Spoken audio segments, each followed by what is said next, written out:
Hi, we're here with Adam Grant and Allison Sweet Grant, the authors of The Gift Inside the Box. Hey, this is Adam Grant. And Allison Sweet Grant. What led you to create this story? The seeds for this story were actually planted back in 2013 when I published my first book, Give and Take. It was about how helping others can drive our success. And I got lots of questions from parents about how to raise generous kids. So I ended up writing an op-ed in the New York Times on how to raise a giver. And it went viral. And pretty soon people were asking for a children's book that they could actually read with their kids. And then for the next 6 years, I basically did nothing with that until Allison came in with an idea. Adam had asked if I'd be interested in working on a children's book together. And I said yes, if we come up with the right idea. And we had been playing with a few ideas for a little while.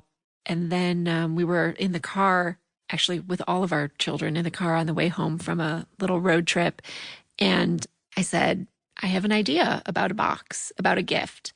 And it came very quickly, and we wrote the book in about 45 minutes in the car with our kids in the back seat. Which is how all books should be written, clearly. What do you hope kids and parents will get out of listening to this book? I love the idea that when kids see a gift, they immediately assume it's for them. And, it's sort of a me response. But that the joy of giving would actually be something that could come out of this story. And so it occurred to us that at the end of the book, we could actually have the box choose the kid who doesn't want the gift for herself, but actually wants to give it to someone else. We wanted to take an idea that kids would automatically be drawn to, like a present, and turn it around. So it's not about them, but about being generous in many different ways. And one of the things that we like best about this book is that there's some mystery to it, some mystery behind it. And hopefully it'll get kids thinking about how they can be generous to others.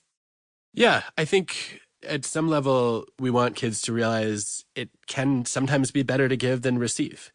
And we want them to experience some of the excitement in that. And our hope is that they'll be surprised as they read, right? Maybe curiosity at the beginning. Where did this box come from? I wonder what's inside of it.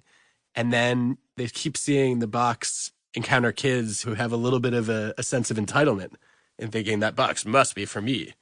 And then, eventually realize, oh, the box actually wants to be gifted.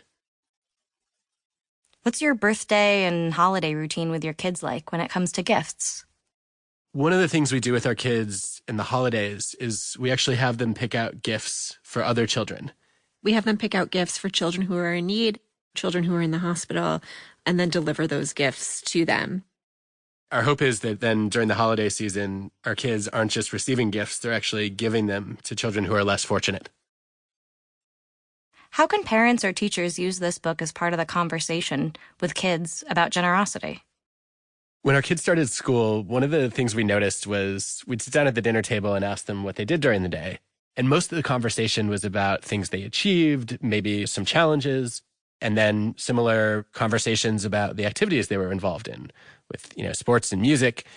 And we realized a lot of the conversation was really focused on achievements and individual accomplishments and goals.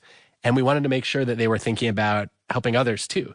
And so we actually added a question to our weekly dinner table routine.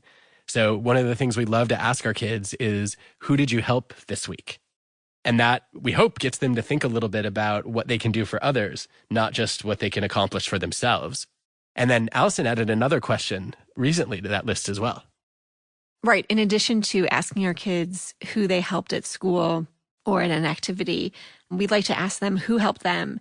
And that way, I think it allows them to focus on choosing friends that are kind and helpful and generous, not just necessarily the most popular or most athletic, but kids whose values reflect their own. Thank you, guys. Thank you. Thank you.